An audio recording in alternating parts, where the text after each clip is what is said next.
All right, we're going to continue with our second short for chapter 2. We're going to be focusing on Jamestown. Um, I will warn you now, it's probably going to be a little longer of a short than the other shorts. There's just so much to cover in Jamestown and talking about settling of the Chesapeake.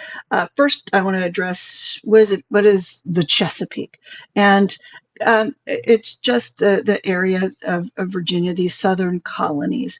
That's when you read the term the Chesapeake in the textbook, or you hear me talk about it in this short.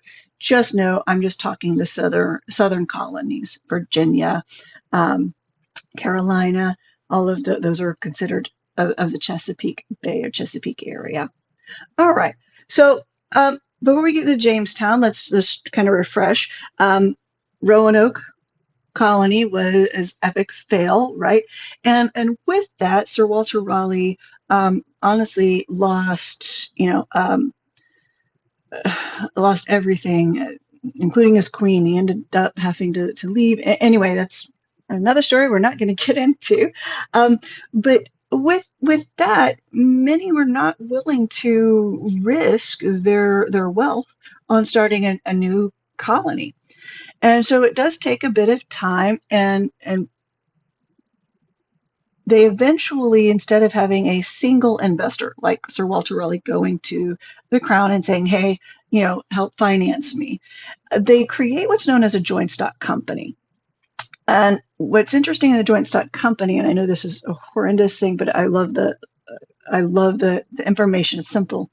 Um, you have the company gets created. The crown's only aspect or part of this is they're granting a charter, and they're out of it. They don't get any of the profit, but they don't have to pay any of the costs. So the company has investors, and it's not just one investor, it is multiple investors, just like in modern times if you play the stocks in the stock market.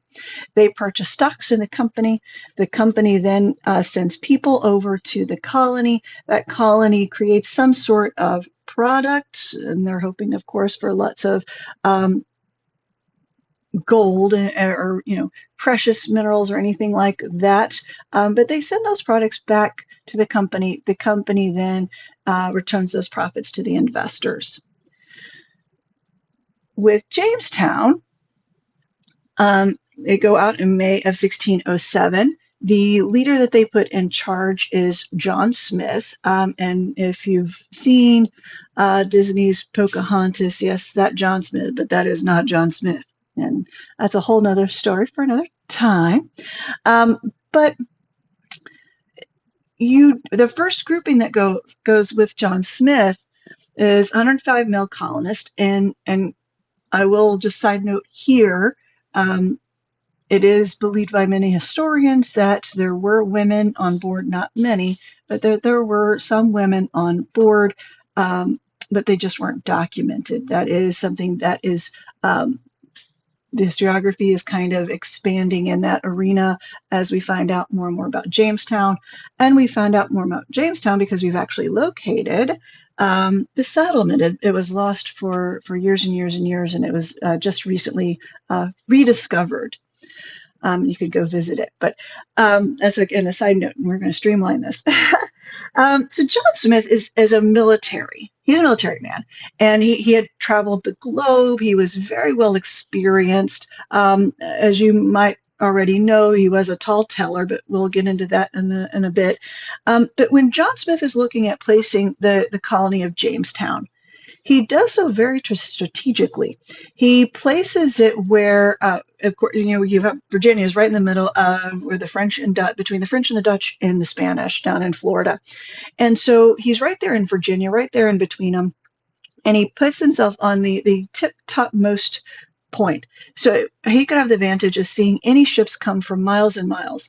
And then no one can surprise him on backside because he's also got that water barrier on his backside.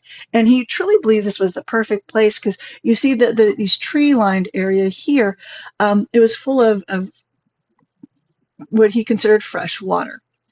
Problem was it wasn't what anyone would consider fresh water. It was swamp water. And I don't know how many swamps they have in England, but we got if you lived in Texas, Louisiana, been to Louisiana, from there, you know what a swamp is, and I can't imagine anyone going, "Yay, let me go drink some swamp water today." This is not going to happen, because we know it's dirty, stagnant water, and you're going to get sick. So that's exactly what happens in Jamestown. That very first year, you've got a combination of um, the first group of men to come over were not the scrappy young um, guys looking to make a name for themselves. Many of them were upper um, mid wealthy men that were hoping to they would go over and someone else would do all their work, and that just didn't happen. So that very first winter, you see lots of deaths, and John Smith had to implement an actual his um, law, if you will, was that he will not work, will not eat. And if you weren't willing to farm and do the manual labor to help the community survive, you didn't get to reap the benefits of the food. Um, Native Americans were key that very first year. The Powhatan Confederacy was willing to exchange corns and hides at a very high cost. John Smith felt it was a very unfair deal, but let's be honest, they had no other choice. So they did swap out those essential items for their weapons, many of their weapons. John Smith does have an interaction with um, Pocahontas, and we'll get into that whole Disney storyline. But he gets injured, so that aspect of the Disney movie is correct. Not much of it is, but he does get injured and does have to leave the colony and go back to England. And when he leaves, his replacement is not the strongest of leaders, and go back into, and this is known as the starving time. And it's just the men are dying of disease. The number one killer of diseases was dysentery. Dysentery is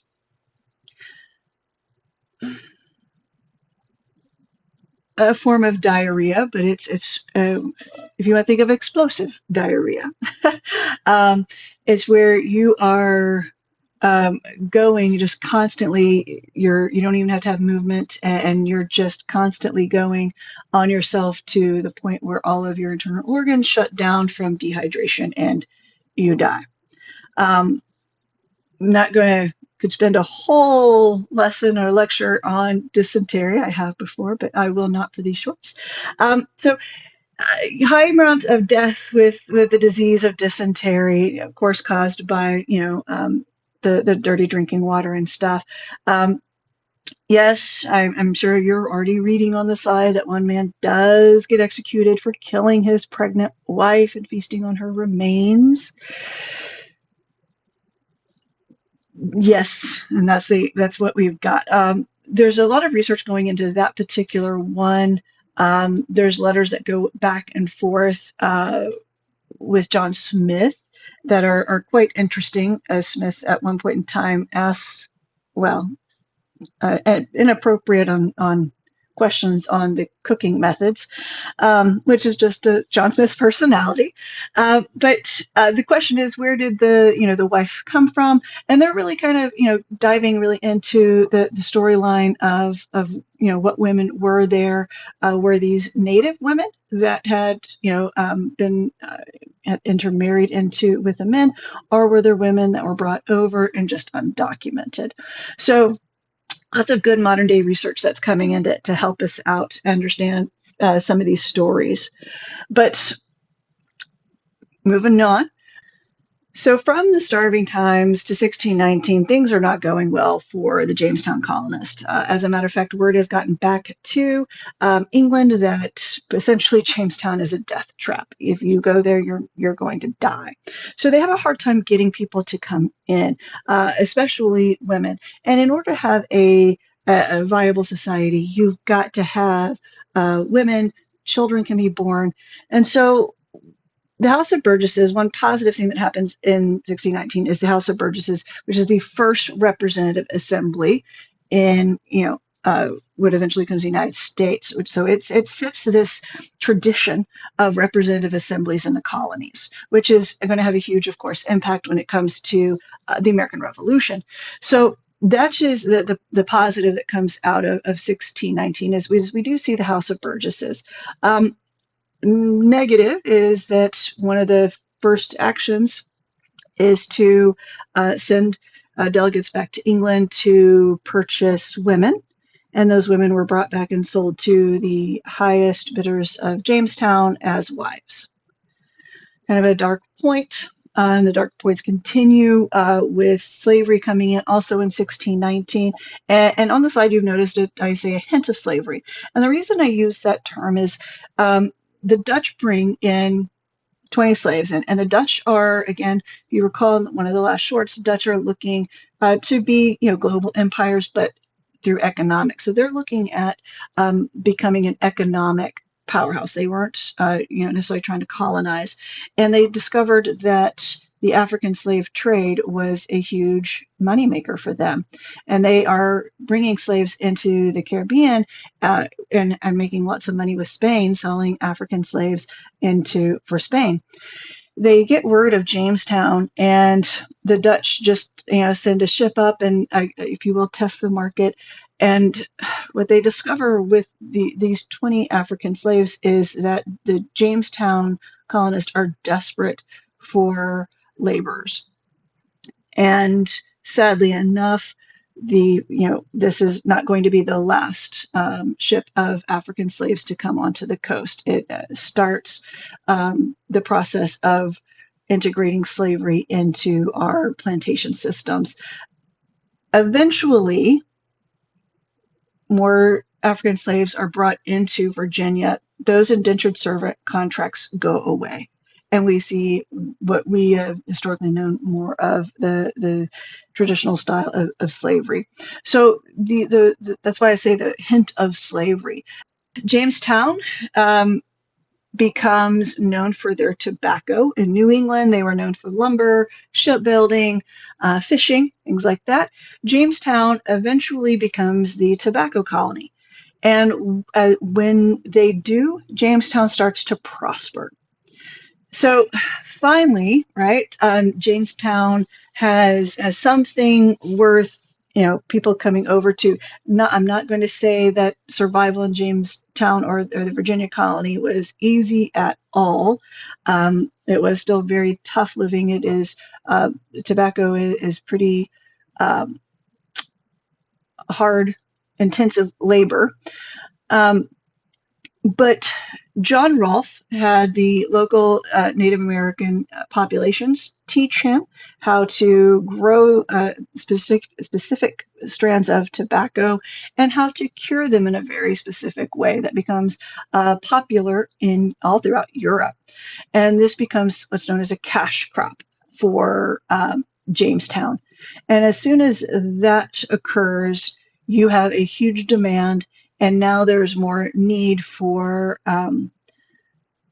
large-scale tobacco crops. And with that comes the plantation system. And the reason we have the plantation system is because there weren't enough laborers to have these small-scale farms. So they had to do the really large-scale plantations. And the planters planters had these enormous tracts of lands where they were able to bring in some indentured servants, as we mentioned earlier. Eventually, that goes to the wayside for African slavery.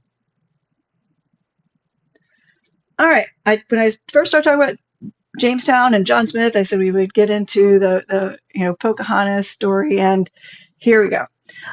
So when the Jamestown colonists came, John Smith was an explorer, right? He was a military man.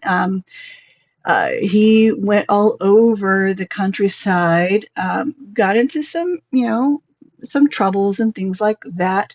But the New World was not John Smith's first exploration. He had been all over the world and had exploits everywhere. And he was known as a tall teller. And many of his stories, when you read his writings, they're repetitive. So the story of him coming into contact with a native woman and her falling madly in love with him and throwing herself onto him and saving his life. Actually, Pocahontas was not the first time he had encountered that particular scenario. So the likelihood of any of that being truthful, um, but we do know is there was interaction between John Smith and the Powhatans. And we do know that John Smith and Pocahontas became great friends. In her writing, she almost kind of refers to him. It feels like a brotherly kind of relationship. Definitely not a um, lost love or lover relationship. Pocahontas is Powhatan's daughter, and so she is kind of becomes the emissary between um, the Powhatan Nation and the Jamestown colonists. And there are tensions all over this time frame as the Jamestown colonists are trying to survive, and um, again they are going with that Columbus idea of, well, with 50 men I can subjugate you and have you do what I wish. Well, that just wasn't the case with this particular native nation, and it took a bit for them to get that message across. And so while there's tensions, at one point in time of the tensions, Pocahontas actually gets captured, and they kidnap her, and they're trying to use her as a bargaining chip. They do release her.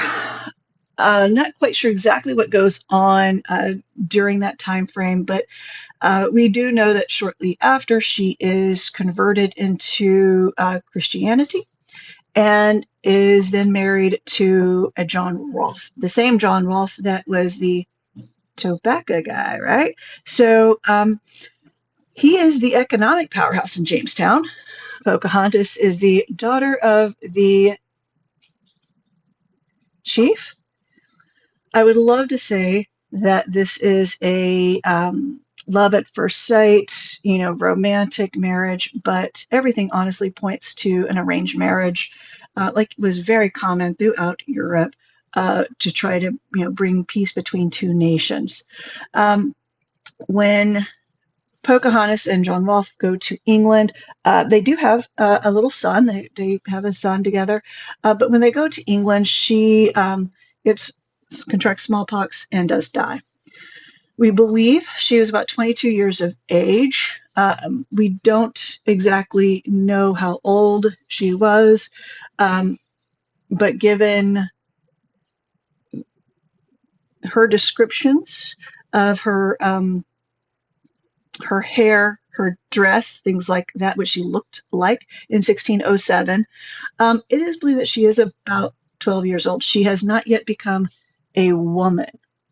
Um, if you know what I mean, there has been no, she's not able to bear, there's no womanly sign that she's able to bear children. Therefore, um, we kind of figure she's 12, 11, somewhere around there.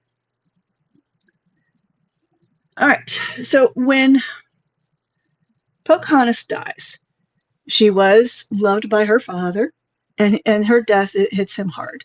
And it is not long after that he passes too. And his brother takes and becomes the successor. His brother has very different thoughts and ideologies of how the Jamestown colonists and their nation should, come together and interact. And so he led an attack on Virginia settlers.